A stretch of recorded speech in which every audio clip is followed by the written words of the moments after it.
Hello, this is Rebecca Perry, and this is my Dropbox 5.2 Part B. The first part of this is from the Traces of Trade documentary.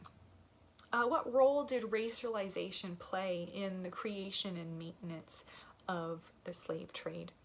The powers that be at the time created a narrative that this structure was okay.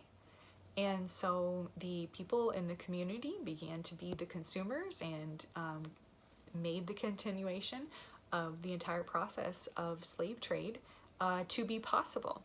And so basically the powers that be created a structure that was racialization, to be okay with this as part of the framework of their community and society. To what extent do I believe that the advantages and disadvantages may still be there in Rhode Island? The advantage would definitely be that the rich are still rich. You know, maybe they do not have quite the same amount of wealth that was there, but I mean, they would still be middle class to upper class citizens, and so that is still there. That privilege is still there. The disadvantage would be that that mindset is still there, that this was so ingrained into the culture that this was a okay thing to do. And so that mindset is most likely still there. Then any other issues or emotions that stuck out to me?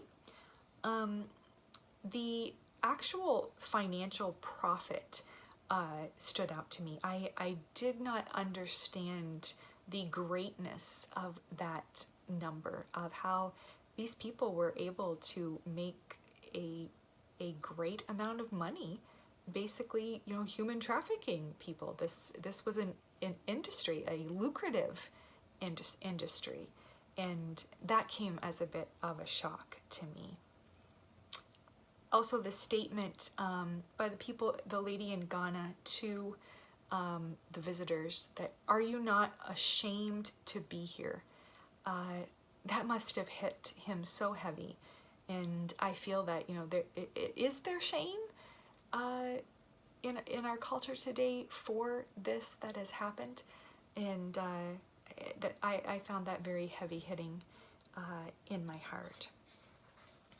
Then we move to the second set. This video in YouTube had a portion of it that was not viewable in Canada. So hopefully my answers still give you a round enough view of what you were looking for me to experience. The first question was, to what extent do you believe the illusion of race contributes to the creation or perpetuation of perceptions that lead to racialization? It would be my perspective that it is a fear that people have, a fear of something different than them, an insecurity. And so the unknown becomes what they are afraid of, just simply because they do not have adequate information to make a better presumption. And so therefore it's, you know, just keep things the way they are, let's view things the same, and keep things at a distance. The next thing is, to what extent has this influenced my thinking? I think it would be the same, a fear.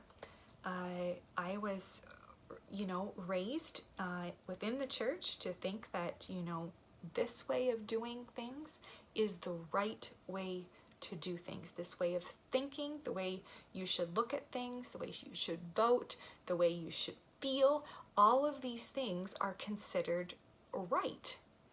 And thinking that other people coming in are not going to view that as right. And so then I'm afraid that there would be issue. And so again, it's back to an insecurity and a fear of the unknown. Other thoughts on this video. the information about Thomas Jefferson was eye-opening. I would have learned about him within my history classes growing up, but this context was never brought into that, at least that I can remember. And his quote from the book, The History of Virginia, that he said, "Black people were lesser human beings." And so he wrote this at the same time that the Declaration of Independence was penned. And so these almost hypocritical two views coming against each other, and I find that very, very heavy, that there is this dark undertone of American history that we seem to just be okay with. This is who we are. And that status quo of the racialization, I found quite difficult. Then is just the concluding thoughts of these different things. I have found this information very heavy, very hard to digest and to process. I was raised to be a proud American, to be proud of my heritage and, the loyalty to the country and all of that. And yes, there are lots of things that are still reasons to be proud and celebrate.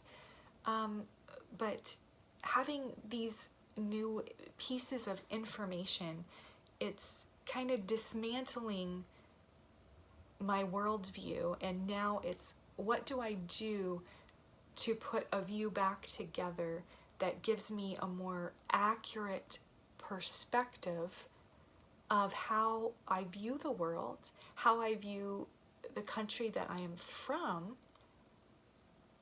and have the right filter of Christ to look at racialization and these issues that create fear and anxiety within me. And so again, trying to put my worldview back together. Thank you for this class and for all that you are giving us in it.